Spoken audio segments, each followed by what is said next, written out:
यानी ख़वातीन के जो खुसूसी अज़ा हैं, अज़ाए मखसूसा, उनकी सफाई कैसे की जाए, उनका ख्याल कैसे रखा जाए, उनकी केयर कैसे की जाए। यूँ लगे कि गंदा पानी बहुत ज़्यादा आ रहा है या उसमें ख़ारिश है, तो अपने करीबी डॉक्टर से रुजू करना। बहुत सी ख़वातीन को ये शिकायत होती है कि हमारा जिस्म गीला-गीला रहता है। एक इम्पॉर्टेंट बात ये है कि अगर हम अपनी इस जगह को साफ-सुथरा रखेंगे तो बहुत सारी बीमारियों से बच सकते हैं, क्योंकि यही वो जगह है जहाँ से जरासीम अंदर जाते हैं। आज की मेडिकल साइंस इसको बिल्कुल मना करती है कि ये नहीं यूज़ करने चाहिए।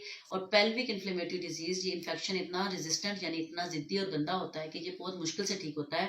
ख़वातीन को लंबे अरसे तक जिस्म के निचले हिस्से में दर्द होती रहती है, कमर में दर्द होती रहती है और गंदे पानी की शिकायत रहती है। डिलीवरी के बाद इसकी कैसे ख्याल रखा जाए? जिन ख़वातीन की नॉर्मल डिलीवरी होती है, ख़ास तौर पे छोटा ऑपरेशन जिनका होता है, उनको हम सिट्स बाथ एडवाइस करते हैं। सिट्स बाथ क्या होता है कि डिलीवरी के फ़ौरन पहले 2 ढक्कन पायोडीन के उसमें डालकर 15 से 20 मिनट बैठें सुबह-शाम, और ये 15 दिन इस तरह से बैठना होता है। उससे क्या होता है। अस्सलाम वालेकुम, मैं हूँ डॉक्टर ज़ैनब और आज का हमारा टॉपिक है बहुत ही इम्पोर्टेंट कि वेजाइना यानी ख़वातीन के जो खुसूसी अज़ा हैं, अज़ाए मखसूसा, उनकी सफाई कैसे की जाए, उनका ख्याल कैसे रखा जाए, उनकी केयर कैसे की जाए।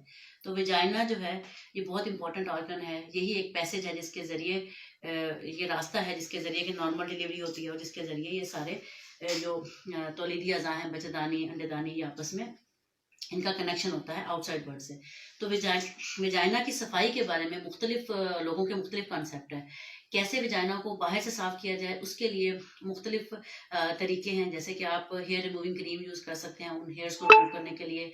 आप उसके लिए वैक्स कर सकते हैं। आप उसको जो है रेज़र भी यूज़ कर सकते हैं। लेकिन जो भी तरीका आप इस्तेमाल करें उसमें इस बात का ख़ास ख्याल रहे कि आप को अगर कोई तरीका सूट नहीं कर रहा, किसी भी चीज़ की वजह से आपको एलर्जी हो रही है, दाने बन रहे हैं या ख़ारिश हो रही है, तो अपने करीबी डॉक्टर को दिखाएँ और दोबारा वो तरीका इस्तेमाल ना करें। बाहर से साफ करना आसान है, लेकिन उस एरिया को आप गीला ना रखें। जब भी आप वॉशरूम में जाते हैं, जैसे साफ करते हैं वॉशरूम में जाने के बाद, तो आप उसको ड्राई करें, यानी कि टिश्यू रोल या टिश्यू टॉवल अपना वॉशरूम में रखें और वॉश करने के बाद उसको टिश्यू से ड्राई कर दें उस एरिया को। क्योंकि जब नमी रहती है वजाइना में तो ये सोर्स ऑफ इन्फेक्शन है, यहाँ से इन्फेक्शन होता है, खारिश होती है, बदबूदार पानी आता है।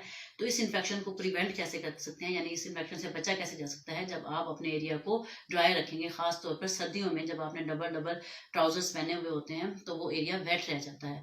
उसके बाद ये है कि बहुत सी ख़वातीन को लगता है कि जब तक अंदर से वजाइना की सफाई ना की जाए वजाइना साफ नहीं होता, और वो मुख्तलिफ वजाइनल वॉशेस यूज़ करती हैं और उसको उंगलियों की मदद से अंदर तक सफाई करने का उनको होता है। लेकिन कभी भी वजाइना को अंदर से साफ करने की ज़रूरत नहीं होती। ये एक नेचुरल पैसेज है जिसको अल्लाह ताला की तरफ से बहुत ज़्यादा इसके अंदर लैक्टोबैसिलाई होते हैं, और ये जो है ना प्रोटेक्टेड होता है। इसका जो नेचुरल एक फ्लोरा होता है उसको आप डिस्टर्ब कर देते हैं जब आप इसको अंदर से साफ करने की कोशिश करते हैं, और रिस्क ऑफ इन्फेक्शन बढ़ जाता है। तो अंदर से वजाइना को साफ करने की ज़रूरत नहीं होती, सिर्फ बाहर से साफ कर लेना सादा पानी के साथ और नहाते हुए साबुन के साथ, वो काफ़ी होता है।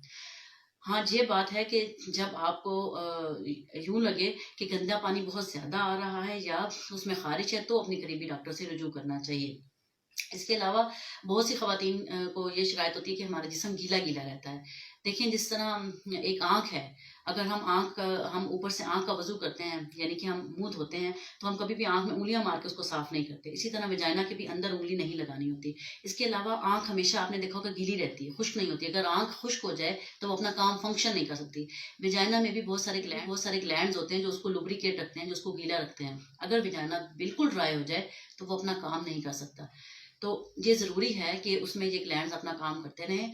तो इसलिए थोड़ा बहुत जो वेट रहना ये नॉर्मल है। हाँ, अगर किसी को बहुत ज़्यादा पानी की शिकायत आ रही हो, इतना कि उसका ट्राउज़र के ऊपर पानी आने लग जाए, वेट हो जाए और गंदा पानी हो, स्मेल आ रही हो, तो फिर डॉक्टर से रुजू करना चाहिए। एक इम्पॉर्टेंट बात ये है कि अगर हम अपनी इस जगह को साफ-सुथरा रखेंगे तो बहुत सारी बीमारियों से बच सकते हैं, क्योंकि यही वो जगह है जहाँ से जरासीम अंदर जाते हैं।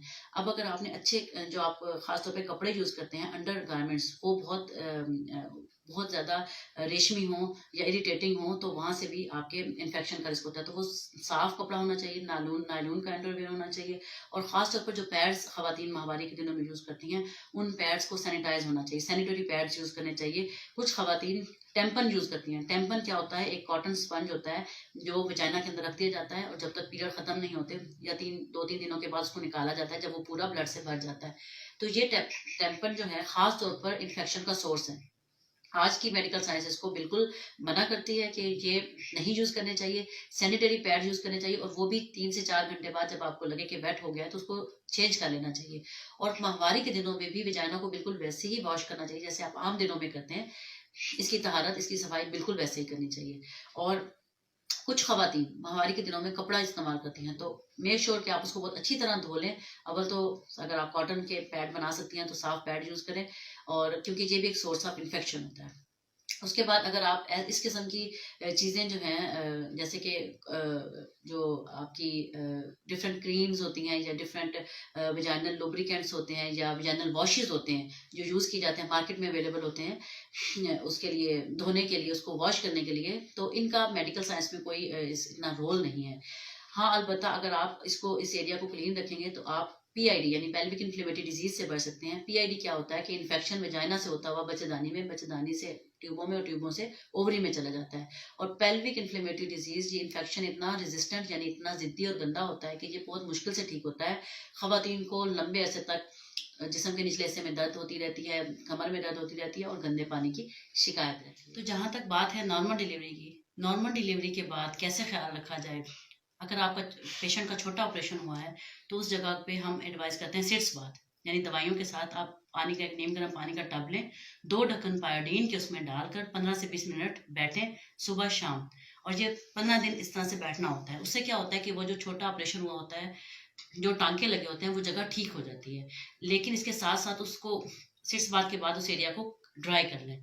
और परपुरियम तक यानी कि 40 दिन तक थोड़ी थोड़ी ब्लीडिंग होती रहती है, उसको ऐसे ही वॉश करना है जैसे आम दिनों में आप वजाइना को वॉश करते हैं, तहारत करते हैं। इसके अलावा जहाँ तक बात है सी सेक्शन की, सिजेरियन के फ़ौरन बाद यानी कि सी सेक्शन बड़े ऑपरेशन के फ़ौरन बाद आप दूसरे दिन नहा सकते हैं, गुस्ल ले सकते हैं। जख्म के अंदर पानी नहीं जाता। जख्म को पायोडीन से या सिपरेट से साफ रखना होता है दिन में 4 से 5 मरतबा। और वजाइना की सफाई जो है वो बिल्कुल वैसे ही करनी होती है जैसे आप रूटीन में करते हैं, कोई उसमें चेंज नहीं आता। और इस एरिया को जितना आप क्लीन रखेंगे उतना आपका जख्म जल्दी ठीक होगा, आप जल्दी सेहतमंद होंगे। और इतनी डाइट आप जितनी अच्छी रखेंगे उतनी ही आप बीमारियों से बच सकेंगे। और इस एरिया की जो मखसूस एक्सरसाइज है जिसे हम पेल्विक फ्लोर एक्सरसाइज कहते हैं, वो खवातीन जो बच्चे पैदा करने की उम्र में है यानी कि रिप्रोडक्टिव एज में है, 20 साल से लेकर 45 साल की उम्र की खवातीन पेल्विक फ्लोर एक्सरसाइज करें। पेल्विक फ्लोर एक्सरसाइज के जरिए क्या होता है कि जैसे बाकी जिस्म के पट्टे मजबूत होते हैं वर्जिश करने से, इस तरह इस एरिया की वर्जिश करने से आपके इस एरिया के जो पट्टे हैं वो मजबूत होते हैं। और नॉर्मल डिलीवरी के बाद जिस्म लटकता नहीं है, पेरिनियल हैवीनेस नहीं होती, जिस्म बाहर नहीं आता। तो अगर शुरू से यंग एज में अगर खवातीन एक्सरसाइज करें तो बाद में बुढ़ापे में उनको ये मसाइल नहीं होते। उम्मीद है आज की वीडियो से आपको बहुत ज़्यादा फायदा हुआ होगा। अगर आपको अच्छी लगे तो ज़रूर शेयर कीजिएगा, मेरे चैनल को लाइक कीजिएगा और सब्सक्राइब कीजिएगा। अल्लाह हाफिज़।